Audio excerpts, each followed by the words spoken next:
everyone, it's Alissa Coram here. Now, I am on Zoom every day for work, several hours a day. So along the way, I've learned some tips and tricks that I want to share with you today. Whether you have an important meeting coming up, a job interview, whatever it may be, I hope that you can use these simple tricks to help bring your Zoom game up to the next level.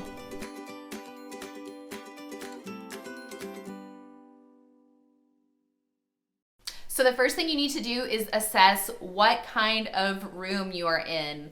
I have my own home office, so that way I can control what the background is like, what the lighting is like, what kind of noise control that I have. So those are some of the factors that you need to start thinking about when you are looking to set up your Zoom space. I really like using a virtual background when I'm in my office because that is more newsy. But I would say if you're not in an office or in a room with a clean, neutral background, then a virtual option is probably good for you too.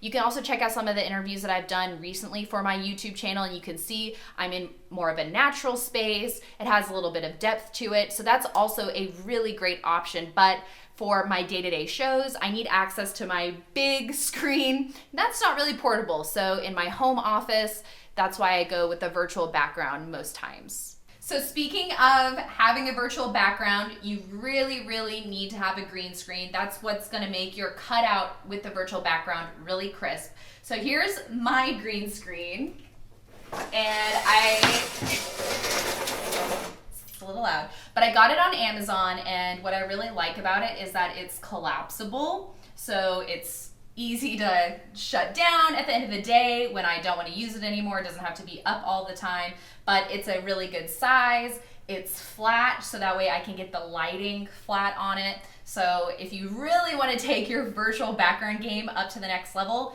then get yourself a green screen. The next thing that you need to figure out is your lighting situation. So as you can see, I've got some nice, lovely windows here, but all that natural light harsh to one side when my camera is right here means that there could be some really harsh lighting on my face. So even though I love looking out my windows on a sunny day, you're definitely gonna wanna shut your windows, and it's iffy on a cloudy day. Just use your best judgment, but if you're in doubt, go ahead and close those windows. And I have blackout curtains, so that's something else that I would recommend. And you're just gonna have to test it. Do a test Zoom with yourself and see, hey, where is this harsh lighting coming from? Even if you have windows directly in front of you, the lighting may be too harsh, so you might wanna have curtains. So I'm gonna go ahead and close my curtains now. And Jojo, sorry baby. And for Jojo, I still like to let her look out a little bit, so I keep this little spot for her so she can look out. It's okay, you just stay right there. Good girl. Also in my office, I have 4 overhead can lights. That's something else that you'll have to think about. What your goal is you want to eliminate any and all shadows on your face. So you may have to tweak your lighting setup to try to get that perfect balance to eliminate those shadows. And another thing that can help with that is if you have ring lights, either 1 or 2. This one came from Amazon. It has 2 and it clips onto the back of my monitor, and I can just turn it on right here. You can adjust the color temperature, you can adjust the brightness as well, but this really helps put light on my face in addition to my overhead lights, makes the lighting a little bit more even and a little less shadowy, because if I just had the lights overhead, then there would be some shadows on my face. And in addition to your face being well lit, you also want your background well lit. So yeah, if you have a light coming from the side and it's creating a different color green, if you want to use that green screen for your virtual background, you want to have as even lighting as possible on that green screen. Now we need to figure out our framing. So I'm centered up in front of the camera. If you have a chair that has a lever on it to adjust your height, that's really ideal because you don't want to be too tall and you don't want to be too short. You want to have just a little bit of headroom. I like 1 inch to 1/2 inch. Maybe it could be just a little bit more. Luckily for me, with this virtual background being our newsroom, it kind of gives me a good guide of to how much headroom that I should have. You also don't want to be too close. You can be a little further away. This also looks good, but I have to be able to reach my keyboard, so that's something that's preventing me from being a little bit further away. And you also don't want to be looking too far up. You don't want to be looking too far down. You don't want, no one wants that double chin action. So a little bit above you or straight on in terms of your camera is ideal.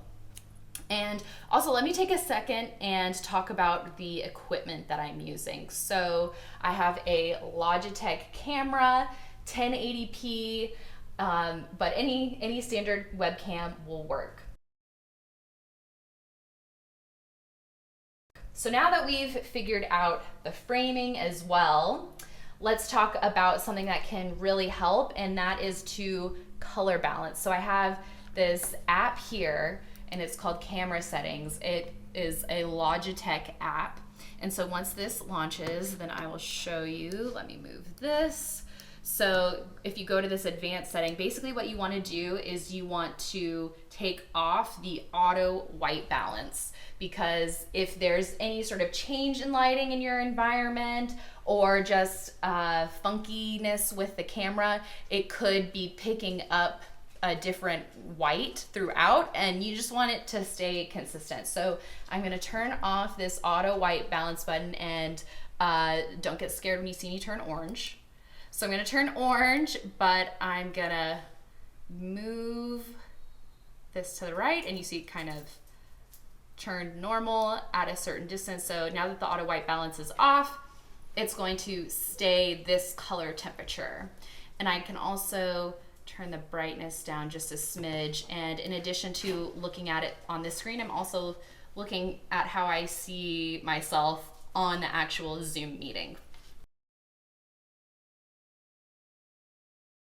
So the next thing that we're gonna do is take a look at the settings within the Zoom app. So I'm gonna start with my virtual background. So you can upload a custom virtual background, which is really great. And if you have a green screen, you're gonna wanna click the button that says, I have a green screen. Because if you don't, if you can see my hair, it's kind of green. This is basically what you use when you don't have a green screen. It's better to have a green because look at my hands. You're not getting that crisp cutout. So here I'm gonna enable that green screen button, and then I'm gonna color pick the background. And it's a pretty one color background. There's not a lot of shadow. You may get a little shadow, but Zoom's pretty good at picking the green. So I'm gonna color pick the green, and then there we go. Voila, I'm all cut out. There's no green in my hair, my hands. I can talk with my hands without anything from my natural background or the green screen showing up. So clicking that button is something that's really important. Okay, and now that we have that, we need to talk about audio. So to have really good audio, you should use either some sort of headset, maybe you have a podcast microphone, but having the sound come through your ears and the microphone going through a headset instead of just your native laptop or computer audio is going to make your audio sound a lot more crisp versus that echoey hollow sound that you might get if it is just coming directly from the laptop.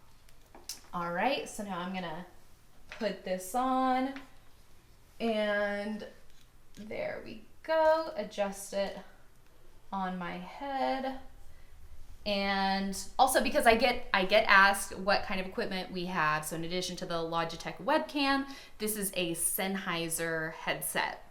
And the reason why I put it behind my back, I know that looks a little funky, but that's something else. It's just a little thing that I think brings it to the next level. Instead of, this cord hanging down around my shoulder area, just hide it behind your back.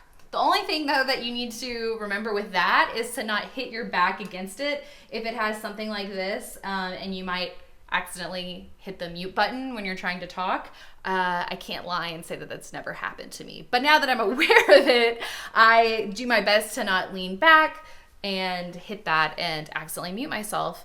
during the show. The last thing that you need to keep in mind with Zoom is your internet connection. And I can tell you from a first-hand experience that this is so crucially important. And what I try to do is I have an Ethernet connection instead of Wi-Fi.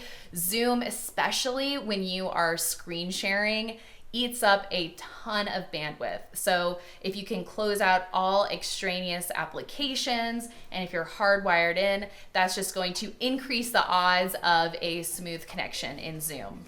All right, well, I hope you enjoyed those tips. Make sure you subscribe to my channel for more videos, investing content, tips and tricks, behind the scenes stuff as well. We'll see you next time.